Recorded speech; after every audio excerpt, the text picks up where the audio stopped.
SIT ಈಗಾಗಲೇ ಈ ಬುರುಡೆ case ವಿಚಾರದಲ್ಲಿ ಷಡ್ಯಂತ್ರ ರೂಪಿಸಿದವರು ಯಾರು ಮತ್ತು ಈ ಬುರುಡೆ ಕೇಸ್ಗೆ ಸಂಬಂಧಪಟ್ಟಂತಹ ಅಷ್ಟೂ ನೆಟ್ವರ್ಕ್ ಅನ್ನ ಭೇದಿಸೋದಕ್ಕೆ ಮುಂದಾಗ್ತಾ ಇದೆ. ಬುರುಡೆ ರಹಸ್ಯ ಮತ್ತು ಅನನ್ಯ ಭಟ್ ಪ್ರಕರಣದ ತನಿಖೆ ಚುರುಕುಗೊಂಡಿದೆ. ಯೂಟ್ಯೂಬರ್ ಅಭಿಷೇಕ್ಗೆ ಎಸ್ಐಟಿ ಅಧಿಕಾರಿಗಳು ಗ್ರಿಲ್ ಮಾಡಿದ್ದಾರೆ. ಯೂಟ್ಯೂಬ್ನಲ್ಲಿ ಸುಳ್ಳು ಮಾಹಿತಿಯನ್ನ ಪ್ರಸಾರ ಮಾಡಿದ್ದ ಈತ ಸುಮ್ಮನೆ 10 ಹೆಣ ಸಿಕ್ತು, ಐದು ಜನರದ್ದು ಬ್ಲೌಸ್ ಸಿಕ್ತು ಅಂತೆಲ್ಲ ಸುಳ್ಳು ವಿಡಿಯೋಗಳನ್ನು ಮಾಡಿದ್ದ. ಈಗ ಇದು ಆತನಿಗೆ ಸಂಕಷ್ಟ ತಂದಿದೆ. 6 ತಿಂಗಳ ಹಿಂದೆ ಗಿರೀಶ್ ಪಟ್ಟಣದವರನ್ನ ಅಭಿಷೇಕ್ ಸಂಪರ್ಕ ಮಾಡಿದ್ದಂತೆ. ಲೈಕ್ಸು ವ್ಯೂವ್ಸ್ಗೋಸ್ಕರ ನಾನು ವಿಡಿಯೋ ಮಾಡಿದೆ ಅಂತ ತಪ್ಪೊಪ್ಪಿಗೆ ಕೊಟ್ಟಿದ್ದಾನಂತೆ. ಎಸ್ಐಟಿ ಅಧಿಕಾರಿಗಳ ಮುಂದೆ ಕಣ್ಣೀರು ಹಾಕಿದ್ದಾನೆ ಅಭಿಷೇಕ್. ಈ ಅಭಿಷೇಕ್ಗೆ ಸಿಗ್ತಾ ಇದ್ದ ಸಪೋರ್ಟು, ಆಮೇಲೆ ಈ ಸಮೀರನ ಬಾಯಲ್ಲಿ ಅಭಿಷೇಕ್ ಗುಬ್ಬಿಯಂತಹ ಜೀವ, ಅವನ ಮೇಲೆ ದಾಳಿ ಆಗೋಯ್ತು, ಅವನನ್ನು ಹೊಡೆದು ಬಿಟ್ರು ಅಂತೆಲ್ಲ ಹೇಳ್ತಾ ಇದ್ರು. ಈಗ ಅದೇ ಗುಬ್ಬಿಯಂತಹ ಜೀವ ಪೊಲೀಸರ ಮುಂದೆ ನಾನು ಸುಳ್ಳು ಹೇಳಿದೆ ಅಂತ ಒಪ್ಕೊಂಡಿದ್ದಾನೆ. ಸಮೀರನಿಗೆ ಏನ್ರಲ್ಲಿ ಹೊಡಿಬೇಕಾಗಾದ್ರೆ ಅಂತ ಜನ ಪ್ರಶ್ನೆ ಕೇಳ್ತಾ ಇದ್ದಾರೆ, ನಾವಲ್ಲ.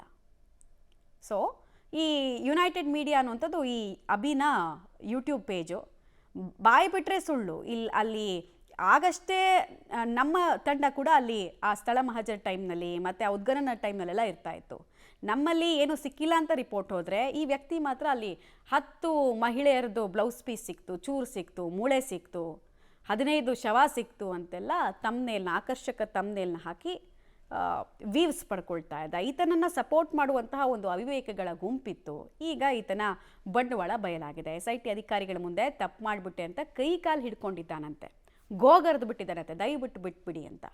ಬಟ್ ಬಿಡ್ತಾರಾ? ಒಂದು ಸಾರ್ವಜನಿಕರ ದಿಕ್ಕನ್ನು ತಪ್ಪಿಸಿದ್ದು, ತನಿಖೆಯ ಮೇಲೆ ಪ್ರಭಾವ ಬೀರೋದಕ್ಕೆ ಪರೋಕ್ಷವಾಗಿ ಪ್ರಯತ್ನ ಪಟ್ಟಿದ್ದು. ಆಮೇಲೆ ಇನ್ನೊಂದು ತುಂಬ ಗಂಭೀರವಾಗಿರುವಂತಹ ಆರೋಪ ಏನಂದರೆ, ಈ ಚಿನ್ನಯ್ಯನಿಗೆ ಪಾಯಿಂಟ್ ನಂಬರ್ 11 ಏನಲ್ಲಿ ಭೂಮಿಯ ಮೇಲ್ಭಾಗದಲ್ಲೇ ಒಂದು ನೇಣು ಹಾಕೊಂಡ ಸ್ಥಿತಿಯಲ್ಲಿ ಒಂದು ಶವನ್ ತೋರಿಸಿದ್ನಲ್ಲ, ಅದು ಆ್ಯಕ್ಚುಲಿ ತೋರಿಸಿದ್ದು ಇವರು ಅನ್ನೋದು ಒಂದು ಮಾತಿದೆ.